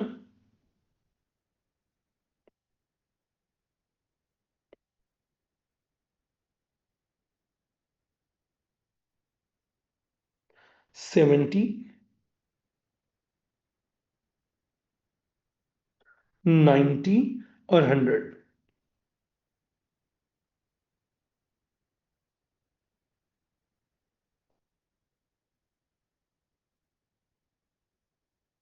बेटे इन सब पे आपने वैल्यूज क्या कर लेनी है, रीड। अच्छा अब ये देखो जरा, 5 है, 15 है, जिसको ये नहीं आता मैं अभी सिखा लेता हूँ, डोंट वरी। 35 है, ये सारी वैल्यूज ना आपने रीड करके रख लेनी है। 60 है, और 77 है, और फिर 80 है। अच्छा बेटे आपने क्या करना है, जब भी कभी, बेटे ये पार्ट जरा पढ़ना। वन वैल्यू इज रॉन्ग, कौन सी वाली? बेटे सॉरी मुझे बताना कौन सी वैल्यू? 77 थी ना ऊपर वाली। कोई वैल्यू मैंने गलत तो नहीं पिक की? नहीं सही है। अच्छा Ramin, there is only one difference in relative frequency and probability, और वो वर्किंग पे कोई फर्क नहीं डालता। बेटे जब कोई एक्सपेरिमेंट हम रियल में करके देख रहे होते हैं तो उसको रिलेटिव फ्रीक्वेंसी कहते हैं। फॉर एग्जाम्पल, एक कॉइन है ना बेटे आपके पास, एक कॉइन है बच्चों, ये सुन लो। एक कॉइन है बेटे, इस पे हेड और टेल है, ठीक है? मुझे बताओ what is the probability of getting a head on this coin? 1/2। What is the probability of getting tail on this coin? 1/2, right? अच्छा मैं कहता हूं आओ बच्चों आज हम एक एक्सपेरिमेंट करते हैं। आज मैं 200 टाइम्स एक कॉइन थ्रो करता हूं, और मैं एक टेबल बना लेता हूं। उसके ऊपर बेटे मैं लिख लेता हूं कि मेरे पास आउटकम में जब हेड आया और जब टेल आया तो कितने टाइम्स आया, फिर उसकी फ्रीक्वेंसी लिख लेता हूं, ठीक है? बेटे मेरे पास 109 टाइम्स हेड आया और 91 टाइम्स टेल आया। तो बेटे अब जब मैं कहूंगा ना कि what is the probability, if I want to ask what is the probability of getting a head, तो अब मैं बोलूंगा what is the relative frequency of getting a head. ठीक है? What is the relative frequency of getting a head, ठीक है? So same काम है, सिर्फ कब यूज होता है अगर सेम काम को एक्सपेरिमेंट करके देख रहे हो तो उसको बोलते हैं रिलेटिव फ्रीक्वेंसी। और अगर उसको बेटे वैसे ही जनरल देख के हम बता रहे हो favourable outcomes over total outcomes, तो रियल लाइफ एक्सपेरिमेंट्स के लिए हमेशा रिलेटिव फ्रीक्वेंसी का वर्ड यूज होता है। और वैसे अगर हम जुबानी कर रहे हो तो बेटे वो प्रोबेबिलिटी का वर्ड यूज होता है, ठीक है? इसीलिए स्टैट्स में यूज होता है ना। अब बेटे आपने क्या करना है, 0 से 20 की जब आपने फ्रीक्वेंसी बतानी है तो आपने इन दोनों वैल्यूज को माइनस कर देना है। इनको माइनस कर करके लिखते जाएं। 0 से 5 तक क्या आंसर आएगा? 5। 5 से 15 तक आंसर क्या आएगा बेटे? 10। 15 से 35 तक बेटे क्या आंसर है? 20। बेटे इनको माइनस करके लिख रहा हूं मैं, तो ये इनकी फ्रीक्वेंसीज आ जाएंगी बेटे। मैं भी याद करवा देता हूं, अगर किसी को नहीं अच्छा लग रहा है ये मैं भी याद करवा देता हूं बेटे। अच्छा बेटे देखो, 35 से 60 तक बेटे 25। 60 से 77 तक बेटे 17, और उसके बाद 77 से 80 तक 3। बेटे जरा गौर से सुन लीजिए, where did the 20 come from? बेटे यहां से नीचे से मैं देख रहा हूं। जब कम्युलेटिव फ्रीक्वेंसी बना, फातिमा, फातिमा मैं बताऊं, बेटे जब कम्युलेटिव नॉर्मल फ्रीक्वेंसी टेबल से कम्युलेटिव फ्रीक्वेंसी टेबल बनाते हैं तब तो ऐड करते हैं। अब हम उल्टा जा रहे हैं। सो अब हम क्या बताना चाहते हैं, 0 से 20 तक कितनी फ्रीक्वेंसी थी? तो 0 के ऊपर देखी, 20 के ऊपर देखी, जाके वाई एक्सिस पे माइनस कर दी, 5 आ गई फ्रीक्वेंसी बेटे ये वाली। 20 से 40 तक कितनी फ्रीक्वेंसी थी बेटे? आपने 20 पे जाके देखी, 40 पे जाके देखी, ये दोनों वैल्यूज को माइनस कर दिया, आंसर 10 आ गया, वो यहां आ जाएगा। अब 40 से 55 तक कितनी फ्रीक्वेंसी थी? आपने 40 पे जाके आंसर चेक किया, 55 पे आंसर जाके चेक किया बेटे, इन दोनों को माइनस कर दिया, आंसर क्या आ गया? 20 आ गया बेटे। जब भी आपको कम्युलेटिव फ्रीक्वेंसी ग्राफ बनाकर दिया हो, सुन लीजिए, ये कब करना है सुन लीजिए, जब भी कम्युलेटिव फ्रीक्वेंसी ग्राफ बना के दिया हो और सिंपल फ्रीक्वेंसी का टेबल बनवा रहे हैं, तो आप बेसिकली उल्टा जा रहे हो ना, आप बेसिकली उल्टा जा रहे हो। सो कम्युलेटिव फ्रीक्वेंसी का ग्राफ दिया हो और वापस सिंपल फ्रीक्वेंसी का टेबल बना रहे हो, तो आपने क्या करना है, आपने जितनी वैल्यूज यहां पे नीचे टेबल पे लिखी है, 0, 20, 40, 55, 70, 90 एंड 100, इन सब वैल्यूज के लिए बेटे आपने जाके बेटे ये 55, ये 70, 90, 70 और ये 100, इन सब की वाई वैल्यूज निकाल लेनी है और उन सबको माइनस कर लेना है, तो वो इन गैप्स की फ्रीक्वेंसी आ जाती है, ठीक है? ऑल राइट, हर वैल्यू के लिए निकाल लेना ना। तो 55 से 70 में ये देख लो, आपने 55 के ऊपर, ये 55 है, ये 70 है, ये 90 है बेटे। सो 55 पे जाके देखा तो 35 आया, 70 पे जाके देखा तो 60 आया, इन दोनों को माइनस कर लेंगे तो ये 25 आ जाएगा जी। 25 आ गया। सो जब भी ये कब करना है बेटे, ये याद कर लीजिए, ये कब करना है, जब भी आपको कम्युलेटिव फ्रीक्वेंसी का ग्राफ गिवन होगा। तो याद कर लेना, जिनको नहीं समझ आया वो याद कर लें। जब कम्युलेटिव फ्रीक्वेंसी का ग्राफ गिवन होगा और फ्रीक्वेंसी का टेबल बनाने को कह रहे होंगे, ये नया क्वेश्चन है, ये बार बार आता है, अच्छे से याद कर लो मेरे साथ। जब भी कम्युलेटिव फ्रीक्वेंसी का टेबल गिवन होगा और फ्रीक्वेंसी का टेबल बनाने को कहेंगे कम्युलेटिव फ्रीक्वेंसी के ग्राफ से, तो आपने बेटे उन सारी वैल्यूज के लिए 0, 20, 40, 55, 70, 90 और 100 सबके लिए वाई वैल्यूज निकाल लेनी है। और वाई वैल्यूज निकालने के बाद बेटे उनके दरमियान वाले डिफरेंसेस मार्क कर लेने। एक और तरीके से समझाऊं, ज्यादा इजी समझ आ जाए शायद। बेटे फ्रीक्वेंसी क्या होती है? फ्रीक्वेंसी क्या होती है? Number of things. Frequency number of things होती है ना, number of drivers, number of students, number of cars. ठीक है। कम्युलेटिव फ्रीक्वेंसी के ऊपर, कम्युलेटिव फ्रीक्वेंसी के ऊपर नंबर ऑफ थिंग्स कहां पे होती हैं? वाई एक्सिस पे। तो बेसिकली जब हम आपसे कह रहे हैं 20 से 40 तक के लिए बताओ, सो आपने 20 से 40 तक के लिए वाई एक्सिस बताना है कि कितना है। तो 20 से 40 तक के लिए 5 से 15 तक की वाली वैल्यू होगी। 70 से 90, 70 से 90 is 17 एंड देन 3। अच्छा, किस किस को अभी तक नहीं समझ आया? प्रोसीजर याद करोगे तुम लोग, प्रोसीजर याद करोगे। कब करना है भाई? हाँ, प्रोसीजर याद करो। अभी नहीं समझ आया ना, दूसरे तीसरे क्वेश्चन में समझ आ जाता है। जब भी गिवन क्या होगा, मुझे बताओ गिवन क्या होगा? कम्युलेटिव फ्रीक्वेंसी का ग्राफ गिवन होगा, कम्युलेटिव फ्रीक्वेंसी का ग्राफ गिवन होगा और फ्रीक्वेंसी का टेबल बनवा रहे होंगे। तो तुमने हर वैल्यू के लिए जो वैल्यू टेबल पे लिखी हुई है, हर एक्स वैल्यू के लिए वाई वैल्यू निकाल लेनी है और उनके दरमियान के डिफरेंसेस को माइनस कर करके लिखते जाना है। ये जो माइनस करके लिखोगे आंसर्स, ये नीचे आएंगे। ठीक हो गया? All right. Use the cumulative frequency graph diagram to estimate the median mark. चले आइए बेटे, मीडियन कहां पे होता है भाइयों? मीडियन कहां पे होता है? मीडियन होता है n/2। बेटे इस ग्राफ का n कितना है? लास्ट वैल्यू जो होती है बेटे वो n होती है।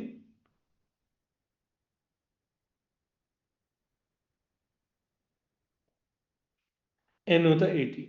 सो मीडियन होता है बेटे n/2। n is 80 divided by 2, that is 40। बेटे 40 के ऊपर हम क्रॉस लगाएंगे, 40 के लिए जाके करेंगे हम चेक एक्स एक्सेस। चलिए 40 पे चलिए, एक्स एक्सेस चेक करके मुझे बताएं। बेटे जब कम्युलेटिव फ्रीक्वेंसी उन्होंने बनाई होगी, तो क्या कोई मार्जिन होगा आपके पास एरर का? बेटे जब भी ग्राफ वो बना के देंगे तो हमारे पास मार्जिन नहीं होगा। बेटे मुझे बताना है यहाँ पे क्या वैल्यू है, ये 50 है। मुझे बताना वैल्यू क्या है यहाँ पे, 58 है कि 59 है? 58 वैल्यू है यहाँ पे। 58 वैल्यू है, नो मार्जिन। जब भी एग्जामिनर ग्राफ बनाएगा तो कोई मार्जिन नहीं है आपके पास। 58, क्योंकि उन्होंने कहा है भाई कर्व बनी हुई है। एक सेकंड, कर्व बनी हुई है, आपको मार्जिन किस बात का दे? मार्जिन तो तब है ना कि कर्व बनाई है आपने, तो उसमें आगे पीछे हो जाएगा। तो बेटे 58 इज द आंसर। ठीक है बेटे, ये देख लो 58 क्यों है बेटे, हर बॉक्स 2 का था ना। बेटे 2 पे चेंज हो रहा है, बेटे 2 पे चेंज हो रहा है। 40, 42, 44, 46, 48, 50, 2 का बॉक्स है बेटे। 59 का जीरो मार्क है, ये देख लो, मैं मार्क से दिखा देता हूँ। अरे बडीज इधर आओ, देख लो, ये देख लो, ये लो पूरी मार्क स्कीम देख लो। अगले कॉलम तक कोई उसने वो दी होती है ना, अगले कॉलम में कोई गुंजाइश? कोई गुंजाइश नहीं है। 58 आंसर है, ठीक है तो ठीक है, नहीं तो नहीं ठीक है। जी किशमाला, किशमाला, मामा को बता दिया आपने कि इस साल तो ग्रेड नहीं आ रहा, क्योंकि सर जैन 10 साल से कह रहे हैं स्टैट्स के नोट्स याद कर लो और मैंने नहीं किए हुए। मैं अभी भी पूछ रही हूँ n+1/2 वाला फॉर्मूला क्यों नहीं लगा? कब करोगी यार, कब करोगी यार? 8 अप्रैल है आज, 28 अप्रैल को पेपर है, 19 दिन रह गए। नोट्स ज्यादा हैं थोड़े, कब करोगी? 20 दिन रह गए, चलो 29 को कर लो। हम्म। तो जब तक आप नोट्स नहीं याद करोगे, क्यों मुझे इन बातों का, हमें गुस्सा क्यों है? हमें गुस्सा इस वजह से है बेटे, क्योंकि ये बातें नोट्स में लिखी हुई। बेटे ये देखिए, ये बातें नोट्स में लिखी हुई हैं। आप नोट्स नहीं याद करोगे, इंशाल्लाह आप पेपर में बैठ के रहोगे, क्योंकि आपने तो शर्म करनी ही नहीं। n+1/2 का फॉर्मूला हर जगह यूज होगा कम्युलेटिव के अलावा। और ये मैं एक बच्चे को जलील नहीं कर रहा, ये ऐसे मुतमिन मन के मत बैठो कि किसी एक बेचारी की बेइज्जती हो रही है। ये तुम लोग सारे हो जिन्होंने अभी तक नोट्स नहीं याद किए। ठीक है, नोट्स मेमोराइज करो। बशामा, नोट्स मेमोराइज करो। आई डोंट केयर तुम्हारी कंफ्यूजन्स क्या हैं, जो मैंने लिखा हुआ है उसको मेमोराइज करो। तुम्हें वो पेपर में आना है। जो तुम्हारी कंफ्यूजन्स है उन्होंने पेपर में नहीं आना। जो मैंने नोट्स में लिखा है वो पेपर में आना है। ठीक है, फाइंड द 30th percentile। बच्चों, this is the time you guys really need to lock in, and you really need to focus on things जो मैं बोल रहा हूं, क्योंकि वो पेपर में आनी है। 30th percentile, ji 30% of total 80। 80 का 30% ले लेंगे, दोनों जीरोस कट जाएंगे, आंसर आ जाएगा 24। 24 पे लगाएंगे क्रॉस और चेक करेंगे एक्स एक्सेस।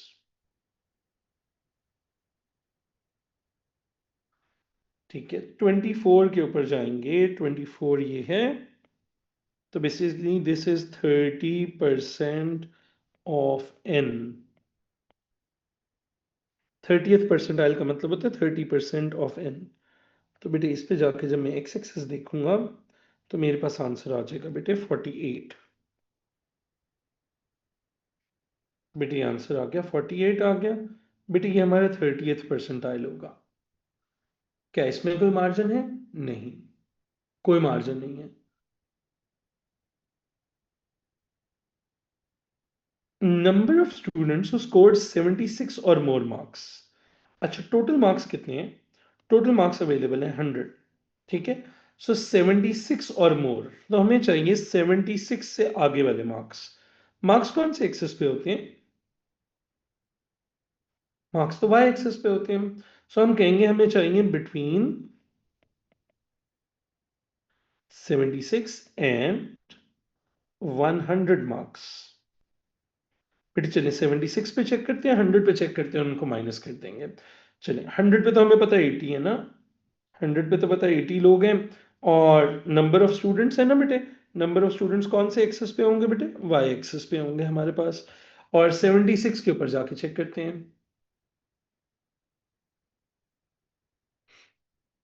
अहमद काशिफ, देख के इग्नोर कर रहा हूँ, देख के इग्नोर कर रहा हूँ, टेंशन ना ले। कह रहे सर आप मुझे जवाब नहीं दे रहे, मुझे कैसे पता चलेगा आप देख के इग्नोर कर रहे हैं या जवाब नहीं दे रहे? क्यों फजूल बातें कर रहा है, देख के इग्नोर कर रहा हूं। चलो बच्चों, मेरी बात याद रखना, जो बातें मैं बोल रहा हूं ये पेपर में काम आनी है तुम लोगों को। जो तुम अपने स्टूपिड इश्यूज लेके फिर रहे हो ये नहीं आने। और 100 पे 80 है, और यहाँ पे कितने आए बेटे? 66 आया आंसर मेरे पास। इसके ऊपर आया 66। तो बेटे 80 - 66, तुम्हें ये याद रहेगा कि सर क्या करवा रहे थे। पेपर में बैठ के तुमने हमेशा ये सोचना है कि इस तरह के क्वेश्चन में सर क्या वर्किंग कर रहे थे।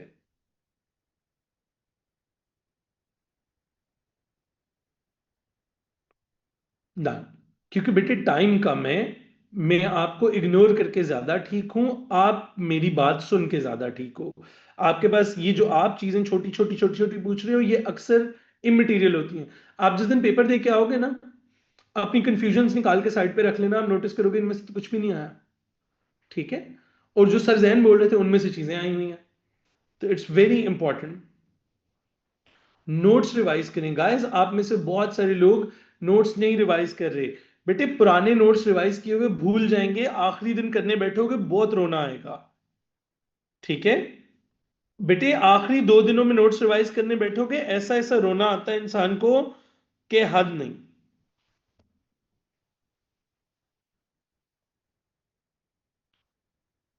चलो, ऑल राइट।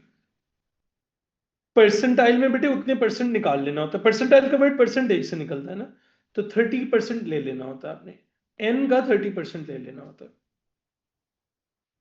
हर दिन नोट्स रिवाइज करो, नहीं तो चीजें भूलती जाएंगी। हम्म लो जी, ये ग्राफ है। जैसे हम ग्राफ देखें काइनेमेटिक्स का, तो हम साइड पे लिखेंगे डीएसए, आगे जाने के लिए ग्रेडियंट्स निकाला करेंगे, और पीछे निकाल जाने के लिए एरिया निकाला करेंगे बेटे। अभी हम कौन से एक्सेस पे खड़े हैं बेटे? अभी हम स्पीड के एक्सेस पे खड़े हैं, तो इसको सर्कल कर लेंगे, यहाँ पे आप अभी खड़े हुए हो। ठीक है, अब the car travels a total distance of इतने किलोमीटर्स। बच्चों डू यू स्पॉट यहाँ पे क्या गलती है इस वैल्यू के अंदर? बच्चों डू यू स्पॉट इस वैल्यू में क्या गलती है? क्वेश्चन की यूनिट्स मीटर्स पर सेकेंड्स में है, ये किलोमीटर में लिखा हुआ है बेटे।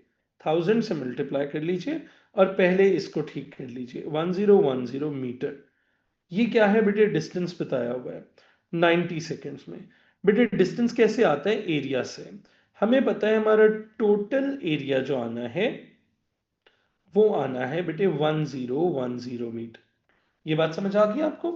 टोटल डिस्टेंस जो है बेटे वो टोटल एरिया है। अच्छा बेटे, डिस्टेंस ओवर टाइम से स्पीड क्यों नहीं निकाल सकते? मुनसिफ सोच के बताओ बेटे।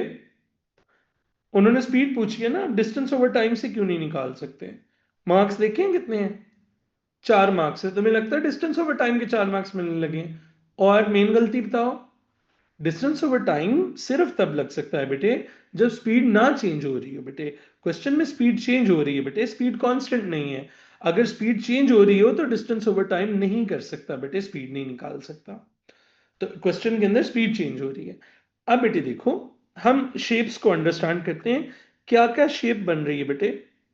बच्चों do you see this trapezium, and then do you see this trapezium? कहना है से मैं इन दोनों ट्रेपीजियम्स का एरिया ऐड कर दूं जी, इन दोनों ट्रेपीजियम्स का एरिया ऐड कर दूं तो आंसर 1010 आएगा, राइट? चलो रेड वाला ट्रेपीजियम निकाल के लेके आते हैं। चलो पहले मुझे रेड वाले ट्रेपीजियम को साइड पे निकालते हैं, और ग्रीन वाले ट्रेपीजियम को भी साइड पे निकाल लेते हैं। आई वांट तुम लोग मुझे इनकी मेजरमेंट्स बताओ। चलो जो रेड वाला ट्रेपीजियम है बेटे, डू यू सी उसकी ये वाली पैरेलल लाइन जो है वो 24 की है, और ये छोटी वाली पैरेलल लाइन जो है वो वी की है, इसकी लेंथ भी है, और उसकी जो हाइट आ रही है बेटे वो 30 आ रही है। Do you guys agree with this so far? जो रेड वाला ट्रेपीजियम है उसकी हाइट से आ रही है। सो ट्रेपीजियम का एरिया क्या आएगा? 1/2, 1/2 इंटू हाइट है 30, into sum of parallel sides 24 plus v. इसको रेड से लिख लो ताकि तुम्हें याद रहे कि ये रेड वाला ट्रेपीजियम था। ठीक, अच्छा प्लस ग्रीन वाले ट्रेपीजियम पे आओ, जरा लेबलिंग करवाओ ग्रीन वाले की। अब ग्रीन वाले ट्रेपीजियम में ये 30 से 70 तक ये लेंथ कितनी होगी? 40 की। और ये 30 से 90 तक बेटे ये लेंथ कितनी होगी? 60 की। तो ये लेंथ है 40, ये लेंथ है 60, और ये हाइट है v। तो अब ग्रीन वाले के लिए फॉर्मूला लगेगा 1/2 इंटू हाइट में v आ जाएगा, यहां 40 प्लस 60 आ जाएगा। v24 कैसे बेटे? सामने ऊपर लिखा हुआ है बेटे, देखो ये 24, ये पूरा 24 प्लस ये वाली छोटी हाइट, ये छोटी हाइट v है ना बेटे, ये छोटी हाइट ये देखो ये v है, यहाँ पे वैल्यू v लिखी हुई है बेटे। ये वाली जो छोटी हाइट होगी बेटे ये v होगी ना, इतनी होगी जितनी ये लेंथ है। ठीक, ऑलराइट। अब बेटे इन दोनों का एरिया को ऐड करके आंसर क्या आना चाहिए था? इसका आंसर आना चाहिए था बेटे 1010। चलो इसकी क्वेश्चन को हम सॉल्व करेंगे। एक मिनट जरा, ये जो मैंने गन मचाया है ना, मैं इसको थोड़ा सा छोटे साइज में कर लूँ ताकि हम कुछ काम कर सकें। कहीं ऊपर रख लें, कहीं पे इसको थोड़ा छोटा और कर देते हैं, यहाँ रख देते हैं ताकि तुम बाद में देखो तो तुम्हें नजर आ जाए। अच्छा जी, अब असल में तो यहाँ पे वर्किंग करनी थी ना। अच्छा, वो ऊपर मैंने उनकी लेंस लिखनी है, ठीक है। ऑल राइट बेटे, ये v इस पॉइंट के ऊपर वेलोसिटी थी, v इस पॉइंट के ऊपर वेलोसिटी है जो हमें नहीं पता अभी, कुछ भी वैल्यू हो सकती है उसकी। चलो बेटे अब ये देखो, इस इक्वेशन को सॉल्व करवाओ। हम कटिंग शुरू करते हैं। 2 1 2 15 30, और ये हो जाएगा बेटे 15 multiply by 24 plus v। Plus 1/2 times v into 100 is equals to 1010। ठीक है। अच्छा बेटे अब ये हो जाएगा, 2 कट जाएगा, 50 हो जाएगा। अब मैं लिखूंगा 15 इंटू 24 करो, क्या आंसर आता है बेटे? ये नॉन कैलकुलेटर पेपर है, साइड पे लिख के कर लेना। 360 plus 15v plus 50v is equal to 1010। 50 plus 15 कितना हो जाएगा बेटे? जी 50 plus 15 65v is equal to 1010 में से 360 माइनस कर दो। 1010 में से 360 माइनस कर दो। जीरो में से जीरो माइनस के जीरो हो गया। 10 9 बन जाएगा, यहाँ 11 11 माइनस 6 इज 5, 9 माइनस 3 इज 6। बेटे यहाँ आ गया 650। बेटे डिवाइड करेंगे, 650 डिवाइडेड बाय 65, आंसर क्या आ जाएगा बेटे? 10 आ जाएगा। तो v की वैल्यू 10 आ गई आपके पास। 15v कहाँ से आया? 15v आया बेटे ये जब मैंने अंदर मल्टीप्लाई किया बेटे। बेटे 15v आया बेटे जब मैंने इससे मल्टीप्लाई किया और इससे भी तो किया ना, ब्रैकेट ओपन किया होगा बेटे। तो ये दो टर्म्स आई होंगी बेटे आपके पास। ठीक है, ये बात यहां तक क्लियर हो गई मेरे बच्चा? Why are you not putting two gradients equal to each other? हाँ यूसुफ बेटे एक बात है ना बेटे, यूसुफ सुनो बेटे, ग्रेडियंट क्या बताते हैं बेटा? एक्सेलरेशन बताते हैं ना। तो ग्रेडियंट्स तो चाहिए नहीं थे हमें, ग्रेडियंट नहीं चाहिए थे। क्वेश्चन ने डिस्टेंस बताया हुआ था, क्वेश्चन ने डिस्टेंस बताया हुआ था। तो क्वेश्चन ने आपको इंडिकेशन दी हुई थी कि आपने टोटल एरिया निकाल के 1010 के इक्वल पुट करना है। अच्छा बेटे आप इनको डिफरेंट शेप्स में भी ब्रेक कर सकते थे। बहुत सारे लोगों ने इनको दो ट्राइंगल्स और एक बड़े रेक्टेंगल में ब्रेक किया, किसी ने इस तरह किया था। आप इनको ऐसे भी कर सकते थे। ठीक है। अच्छा इसमें ना सिर्फ एक बात की मिस्टेक होने का खतरा था। जब ये ट्राइंगल लेना था तो डू यू नो इस ट्राइंगल की ये वाली लेंथ क्या आनी थी? ये 24 माइनस वी आनी थी, वो थोड़ी सी कॉम्प्लिकेट हो जानी थी। ठीक है, इसमें ये गलती हो जाती है बच्चे से अक्सर। सो ट्रिपीजियम याद है, मैं कल भी कह रहा था ट्रिपीजियम पे हाथ सेट कर लो, ट्रिपीजियम पे हाथ सेट कर लो। हाइट भी कैसे लिए, कौन से वाले में बेटे? ग्रीन वाले में या ब्लू वाले, रेड वाले में बेटे? हाइट भी किस में पूछ रहे हो? ग्रीन वाले में? ग्रीन वाले में बेटे ये देखो, ये दो पैरेलल लाइंस थी, आप अग्री करते हो? ये दो पैरेलल लाइंस थी बेटे, पैरेलल लाइंस के दरमियान का डिस्टेंस हाइट होता है ट्रिपीजियम के लिए बेटे। तो बेटे यहाँ पे देखो, वाई एक्सिस पे देखो, ये डिस्टेंस कितना है बेटे? 0 से लेके वी तक डिस्टेंस वी होगा ना, इसलिए।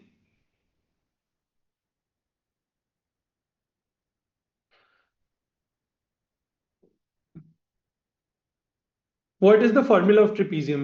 But the formula of the trapezium is go read the mensuration notes and memorize them. ठीक है, इंसान बन जाओ, मेरे से मत पूछो, मैं मारूंगा तुम लोगों को। ठीक है, नोट्स निकाल लो। अच्छा कम से कम इतनी तौफीक कर लो कि चलती क्लास में सर जैन ट्रेपीजियम बोल रहे हैं, मेंसुरेशन का मैं होऊंगा ना, नोट्स ही सामने निकाल लो भाई, इतना ही शर्म कर लो। आप बेटे 40 कैसे आया बेटे? 40 ये देखो, 30 से स्टार्ट हो रही थी बेटे, ये लेंथ 70 तक जा रही थी। डू यू एग्री बेटे? बेटे ये लेंथ 30 से स्टार्ट हो रही थी, 70 तक जा रही थी बेटे। ठीक है, तो लेंथ कितनी होगी बेटे? 40 की लेंथ होगी। मार दूंगा मैं तुम लोगों को, मैं तुम्हें बता रहा हूं। मैंने क्या मारना है तुम लोगों को? तुम्हारे घर वाले मार देंगे अगस्त में। मजाक कर रही है? मैं मारूंगा नबिहा तुझे, मेरी बात सुन नबिहा, मेरे छोटे से दिल के साथ इतना बड़ा मजाक मत कर। मुझे असल में लगता है तुम्हें नहीं आता। तुम्हें पता है, मुझे जब कोई बच्चा पूछता है ना, मुझे असल में लगता है, बिकॉज पता है क्यों? Deep down I know how डम यू गाइस आर। वो देखो, वो मेरा शुगर लगा रही है। भाई मैं हार्ट अटैक से मर गया, नबिया तुम जिम्मेदारी उठाओगी? ठीक है। सर जैन हार्ट अटैक से मर गए गुस्से में। Find the deceleration. बेटे डीसेलरेशन क्या होती है? बेटे डीसेलरेशन क्या होती है? Negative gradient.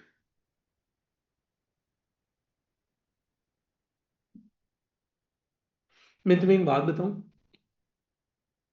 अगर मुझे इस बात पे बिलीव ना होना कि आखिरी 20 डेज में बच्चे का ओ लेवल में ग्रेड चेंज हो जाता है, मैं कभी तुम लोगों को पुश ना करूं। ठीक है, because I know and I have seen people drastically changing grades in last 20 days. That is the only reason I push you guys. और मैं तुम लोगों को इतना जल्दी, तुम खुद मानो ना, अगर मुझे पता हो कि यार आखिरी 20 दिन में तो ग्रेड चेंज ही नहीं होता, तो मैं तुम पे एनर्जी क्यों लगाऊं? मैं तुम्हें बस कहूं हाँ बेटे हो ही जाएगा, चलो चलो चलो चलो, सही है। सो आई नो कि आखिरी 20 दिन में grade change, I have seen people like, एक दो नहीं, हंड्रेड्स ऑफ पीपल। मैंने, आप लोग मेरा 17th बैच हो ना, 2010 वॉज माई फर्स्ट बैच, ठीक है, आप लोग मेरा 17th बैच हो।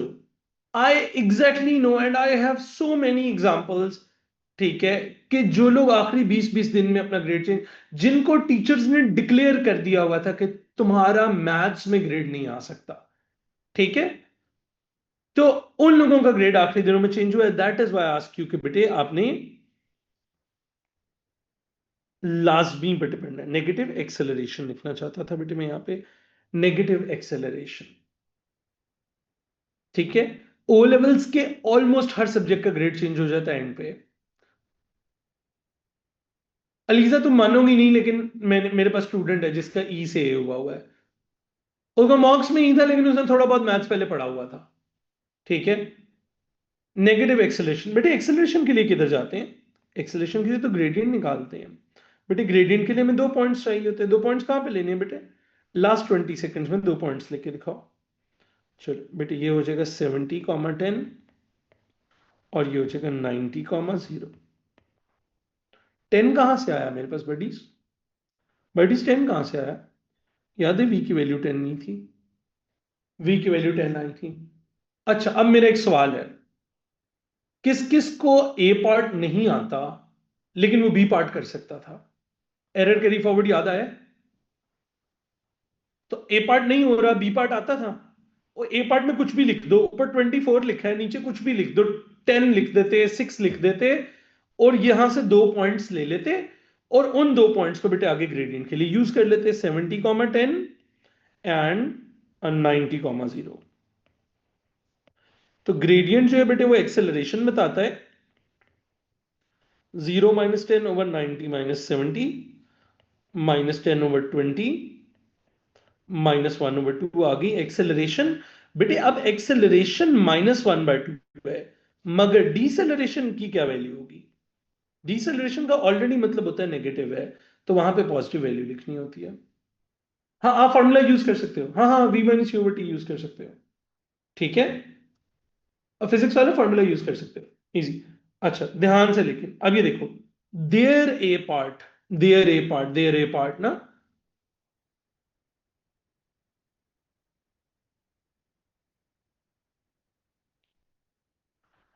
अ, अगर आपने सिलेबस किया हुआ था तो ठीक फील हो रहा था, लेकिन अब आपको रियलाइज हो रहा है कि प्रैक्टिस बहुत कम की हुई है। एक तो आपने स्ट्रीम को ही नहीं छोड़नी, नंबर वन। नंबर टू भाई, नंबर टू, आपने बेटे एंड पे ऐसे ही लगता है सबको कि बेटे बहुत कम काम किया हुआ है, आपने बेसिकली सिर्फ इस टाइम पे इन बातों पे फोकस ही नहीं करना होता, आपने बिल्कुल सिर्फ फोकस फोकस मोमेंट में मेहनत करनी होती है। ठीक हो गया?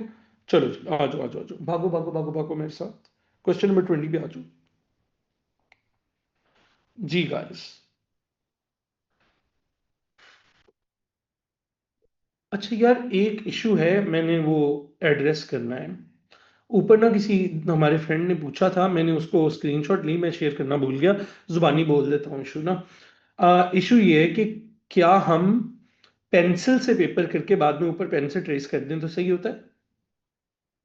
ठीक है, तो बेटे इसका जवाब ये है, माना कि आपकी ग्रेड 7 की टीचर बहुत प्यारी थी, मगर वो इतनी प्यारी नहीं थी कि उनके पीछे तुम अपना ओ लेवल का रिजल्ट उड़ा बैठो। समझ आई? ये मुझे पता है ना, ये खराब किसने किया हुआ है, ये ग्रेड 7-8 की टीचरों ने खराब किया हुआ है। वो पेपर, वो साफ सुथरी कॉपियां और पेपर बनवाने के चक्कर में ना वो बच्चों को बताती हैं कि तुमने पहले पेपर करना है पेंसिल से, क्योंकि बेटे वो 4 सवाल 2.5 लाख घंटे में करने के लिए होते हैं ना, वो वहां पे कुछ होता ही नहीं है 7 क्लास में पेपर में करने के लिए, ठीक है। तो वो चेक पॉइंट वाली आंटियां जो है ना वो ये करवाती हैं, और भाई मैं माफी मांगता हूं, प्लीज छोड़ देना, ये हरकत मत करना, पेपर में ये स्टूपिडिटी मत करना, ठीक है। पेपर में ये जो स्टुपिडिटी करने का टाइम है ना, इसको यूज करना और अपनी सिली मिस्टेक्स ढूंढना।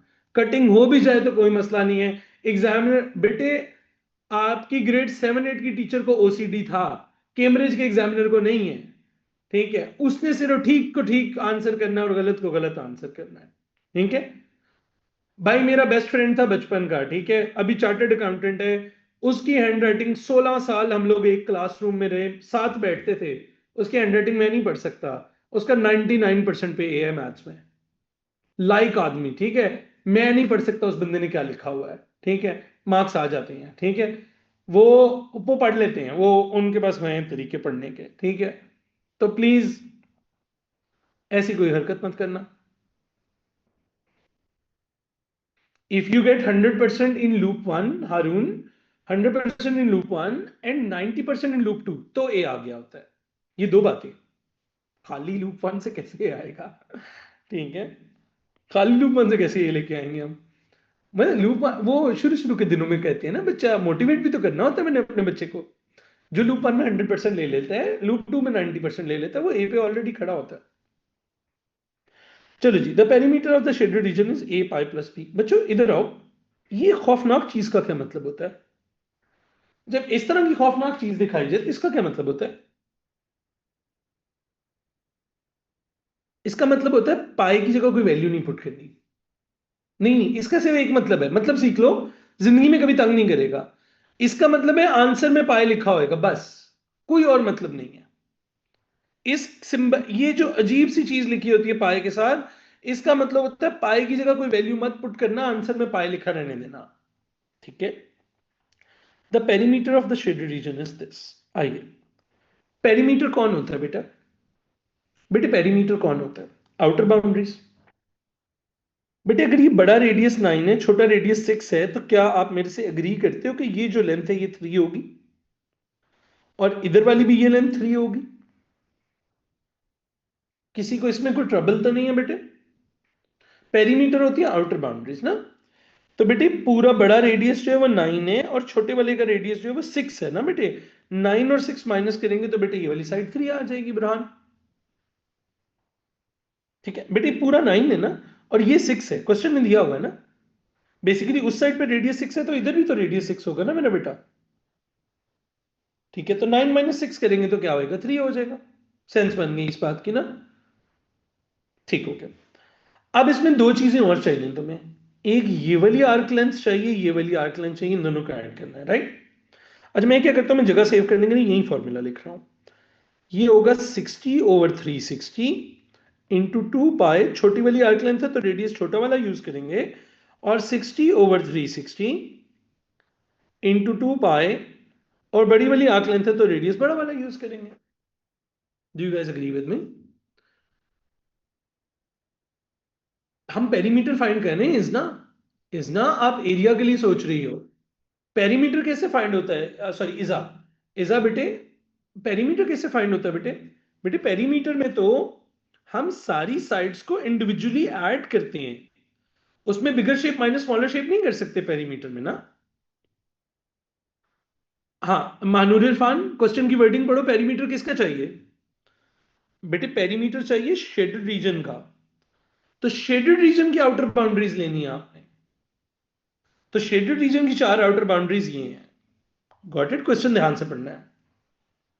So can I now say that the perimeter is going to be 3 plus 3 plus 60/360 into 2 pi into 9 plus 60/360 into 2 pi and 6।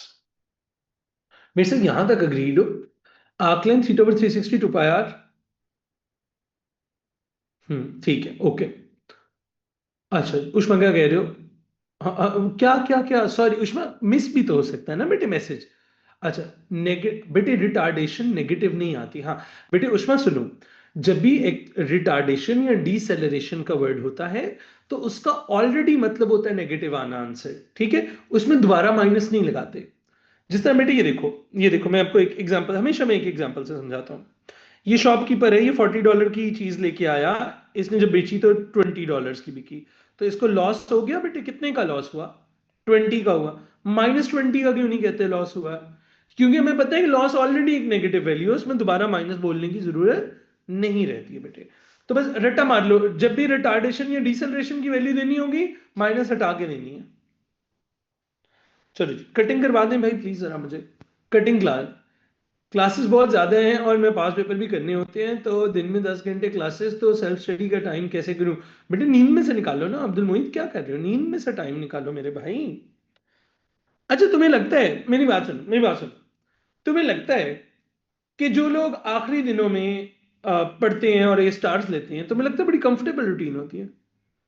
मैं बताऊं आज से ऑनवर्ड्स किसके ए स्टार्स आने, किसके ए स्टार्स नहीं आने, किसके ए स्टार आने, किसके ए स्टार नहीं आने, एक सिंपल वर्ड से डिफाइन हो जाते हैं लोग, एक सिंपल आइडिया से डिफाइंड है। वो लोग जो कंफर्ट जोन में और वो लोग जो कंफर्ट जोन से बाहर है। सिंपल। जितने आप कंफर्ट जोन से बाहर रहोगे, डिसिप्लिन रहोगे, ठीक है, आपको नींद नहीं आ रही, ठीक है, हाँ, कई लोग हैं उनको नींद आ ही नहीं रही, सोने की कोशिश कर रहे हैं, उनको नींद नहीं आ रही भाई, इतना काम पड़ा हुआ है, ठीक है, आप स्लीप डिप्राइव्ड हो, आप काम कर ही जा रहे हो। चलो एक काम कर लेते हैं ना, एक डील कर लेते हैं, आप सारे काम छोड़ दो, आप अपना वर्क डे सिर्फ सरजैन के बराबर ले आओ, वर्क डे सरजैन के बराबर ले आओ। मैं 5 घंटे सोता हूं रात में और 2 से 3 घंटे सोता हूं दरमियान में दिन के, 5 रात में और 2 से 3 घंटे, और मैंने बिल्कुल वो 5-5-2 की वेरिएशन निकाली हुई है। 5 घंटे वहां पे, बस ये मुझे टू एंटरटेनमेंट वाले नहीं मिल रहे। उस दिन एक दिन मैं बड़ी मुश्किल से रात को पटेल खेलने गया हूं, मैं ये 2 आवर्स नहीं ढूंढ पा रहा ना। ठीक है, तो मेरा बेटा प्लीज पढ़ो मेरा बच्चा।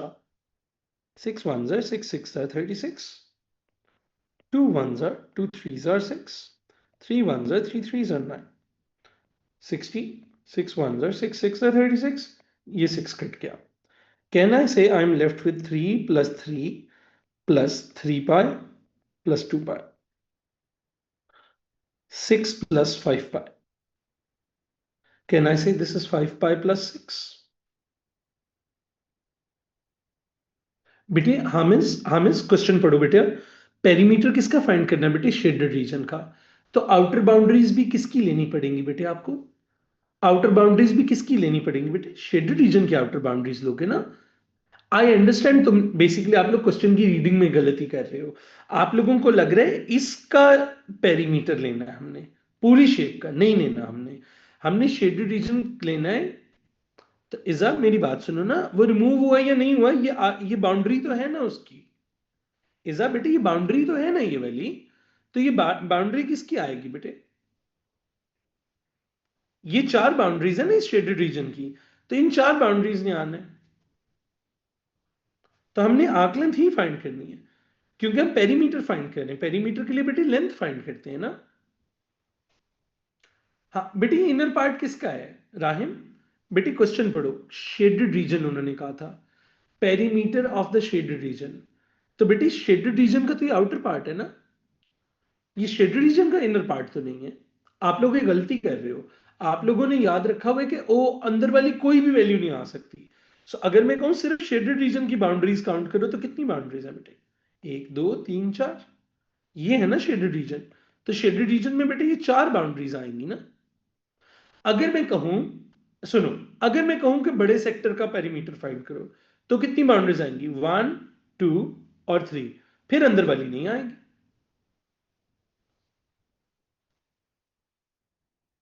ठीक हो गया? सो डिपेंड करता है किस रीजन के लिए हम बात कर रहे हैं।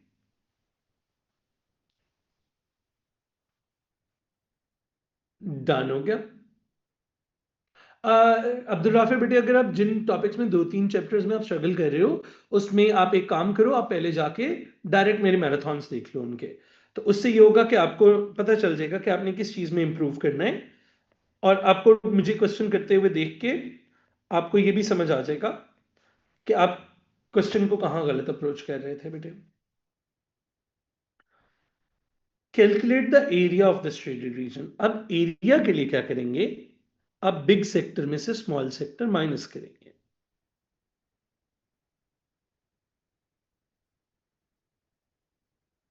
बेटे बिग सेक्टर का एरिया होगा 60/360 इंटू पाई इंटू 9 का square minus 60/360 into pi into 6 का स्क्वायर।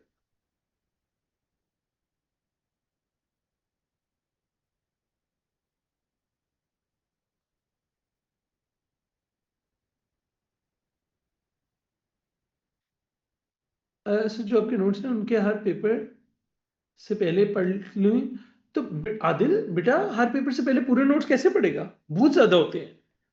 60/360 इंटू पाई इंटू 9 का square is 81 minus 60/360 into pi into 36। चलिए कटिंग स्टार्ट करें। 60 इंटू 1 6 हो जाएगा। और फिर बेटे हम कटिंग करेंगे और फर्दर। 3 2 6 3 2 6 3 इंटू 27 आ जाएगा। तो यहाँ पे आ जाएगा 27/2 पाई माइनस यहाँ पे फिर कटिंग कर देंगे बेटे। 6 6 से कट जाएगा 6 आ जाएगा। 6 1 6 6 से 36 आ जाएगा। 6 पाई बेटे इसमें से माइनस कर देना है हमने। बेटे 27/2 क्या होता है बेटे? 13.5 पाई माइनस 6 पाई। आंसर आ जाएगा बेटे 13 माइनस 6 होता है 7.5 पाई आंसर आ जाएगा। आप अगर फ्रैक्शंस में रखते तो एलसीएम भी ले सकते थे। आप एलसीएम भी ले सकते, अगर किसी ने फ्रैक्शन में रखना था तो वो इंटू टू करके 27 पाई माइनस 12 पाई/2 कर देते तो आंसर 15/2 पाई भी आ सकता था। एलसीएम से भी ठीक था, ये भी करेक्ट था, ये भी करेक्ट है। अच्छा आपको पता है आप सबको ये क्वेश्चन बुरा क्यों लगा? आपको पता है आप सबको ये क्वेश्चन बुरा क्यों लगा? मैं एक वजह बता देता हूं आपको। जब भी एग्जामिनर पाई की वैल्यू नहीं डालने देते ना, यहीं पे एग्जामिनर कह देना पाई की जगह 3 ले लो, तो ऐसे छलांगे मारते हुए क्वेश्चन हो जाता है सॉल्व। जब भी एग्जामिनर आंसर में पाए साथ साथ रखते हैं ना, तो बच्चे को क्वेश्चन बुरा लगता है। ठीक है, सिंपल इतनी सी बात है। बेटे ऊपर वाले क्वेश्चन का सिर्फ एक प्रॉब्लम था। बेटे क्वेश्चन ने कहा था पेरीमीटर। पेरीमीटर क्या होता है? चलो पेरीमीटर के ऊपर लिखते हैं। पेरीमीटर कहते हैं आउटर बाउंड्रीज को। Outer boundaries of the shaded reason. Shaded region की कितनी आउटर बाउंड्रीज थी बेटे? 4। 1 2 3 4। हमने चारों बाउंड्रीज अलग अलग निकाल के ऐड करनी थी बस। तो पेपर अच्छा कैसे किया जाए? पेपर अच्छा करने के लिए आपको, अच्छा आदिल अभी किस तरह के मार्क्स आ रहे हैं? ओ अच्छा, बाय द वे बात करें क्या? कुछ लोग, अच्छा हारून बेटे देख इसमें ना बेटे वेरी करता है। आपके कुछ टॉपिक्स वीक होंगे, कुछ टॉपिक्स स्ट्रांग होंगे। किसी और बच्चे को हो सकता है काइनेमेटिक्स बड़ा फिट आता हो और उसको ये बुरा लगता हो। तो ये इतनी वेरिएशंस चलती है बेटा, लेन देन चलता है इतना, ठीक है। और वो हम अलग से, आपको जो टॉपिक मुश्किल लगता है, अब आपको काइनेमेटिक्स मुश्किल लगता है ना, तो आपको जाके काइनेमेटिक्स की पूरी शीट कर लेनी चाहिए। उसमें बताए वजह बताऊं क्या है? हर चैप्टर के अंदर ना पैटर्न्स हैं। कुछ चैप्टर्स में पैटर्न बहुत ऑब्वियस है तो वो थोड़े से क्वेश्चन करके नजर आ जाते हैं। कुछ चैप्टर्स में पैटर्न्स बहुत ज्यादा क्वेश्चंस करके नजर आते हैं। ठीक है। तो ये, लेकिन मैं आपको बता दूं, देखो आपको ये ट्रस्ट है ना कि मैंने हर ओ लेवल का क्वेश्चन देखा हुआ है और किया हुआ है। मैं आपको बता रहा हूं कि हर चैप्टर में ट्रेंड्स हैं। जिस तरह मैं आपको बताता हूं, तुम लोगों ने लूप वन में जो जो चैप्टर आते हैं उनके ट्रेंड तुम्हें समझ आ गया ना कि इसका क्वेश्चन ऐसा ही आता है हमेशा। नजर आ गए थे ना? वो ऑब्वियस ट्रेंड्स होते हैं। ये जो जरा दरमियाने चैप्टर्स है ना, trigonometry, mensuration, bearing, kinematics, probability, transformation functions, इन सब में भी ट्रेंड्स हैं। लेकिन वो थोड़े स्प्रेड आउट हुए हैं। जरा ज्यादा क्वेश्चन, 25 30 क्वेश्चन करने पड़ते हैं, फिर वो समझ आना शुरू होते हैं। बात समझ आ गई? ठीक है। तो बेटे आप जिस भी चैप्टर में स्ट्रगल कर रहे हो, मेरा बेटा आपने सिर्फ मेरे कहने पे एक काम करना है। आपने मेरे कहने पे उसकी ज्यादा सारे क्वेश्चंस देख लेने, मुझे करते हुए देख लो, खुद ना करो। खुद ना करो टॉपिकल्स, मेरी वो वाली स्ट्रीम खोल के बैठ जाओ, मुझे देख लो। मुझे जो आपने जो क्वेश्चन 20 से 30 क्वेश्चन मुझे करते हुए देख ली, वो आपको याद हो जाएगी। लेकिन ध्यान से देखनी है, ये नो साथ स्क्रोलिंग कर रहे हो। ठीक है। अच्छा मैं हमेशा एडवाइस करता हूं अपने मोबाइल पे वीडियो लगा के देखने का, क्योंकि फिर हम स्क्रॉल नहीं कर सकते। जीनियस ना? ठीक है। ऑल राइट, डन हो गया। अच्छा कल हम ये क्यूबिक ग्राफ इसका करेंगे, ये हो जाएगा, और ये वेक्टर्स का क्वेश्चन करेंगे, ये पेपर खत्म हो जाएगा। अच्छा कल का पेपर, कल का पेपर भाइयों, 21 छोड़ो, हाँ 21 भी कर लेंगे कल। अच्छा, कल का पेपर सुनो भाइयों। कल का पेपर है तुम्हारा 4024, किधर गया, कहाँ लिख के दूं, अरे यार एक सेकंड, सॉरी यार मैं ना थक गया होता हूँ इस टाइम पे। अच्छा, हमने रात को भी मिलना है बाय द वे, तुम लोगों को मालूम है ना, तुम लोगों को मालूम है ना, हमने रात को वो करना है। तो अब तुम लोग करोगे नवंबर 2025 का वेरिएंट 11। मैं ये भेज रहा हूँ तुम लोगों को। रात को हमने करना है भाई 11:30, 11:45, सर्विसिंग में 11:45 छोड़ते हैं। अच्छा 11:45, डोमेन रेंज और एसएम डोट्स करने हैं बस हमने रात को, डोमेन रेंज एसएम डोट्स करने हैं। और कल ट्रांसफॉर्मेशन करवानी है, मैं उसका भी मैसेज करवा रहा हूँ तुम्हें। I am sending you couple of messages, ध्यान से देख लेना प्लीज। ठीक है, नवंबर 2025 का वेरिएंट 11 का लूप टू, नहीं लूप टू तो नहीं किया था बडीज, हमने लूप टू नहीं किया था। कहाँ करवाया है मैंने दूसरा लूप टू किया, एक सेकेंड, ये नवंबर 25 है, इसका लूप टू कहाँ किया तुम लोगों ने मेरे साथ, इसका लूप टू नहीं किया हुआ।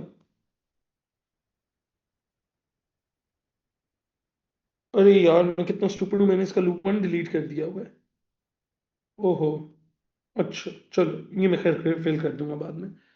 अरे ओके ओके ओके, चलो मैं इसका लूप वन ठीक कर दूंगा, कुछ करना पड़ेगा मुझे इसके लिए। आ ठीक है, नहीं किया ना लूप टू इसका, हाँ इसका लूप टू तुम लोग करके आओगे, चलो फिट है। Okay buddies, take care, bye bye. Notes revise करना प्लीज, ध्यान से, चलो। Recording stopped.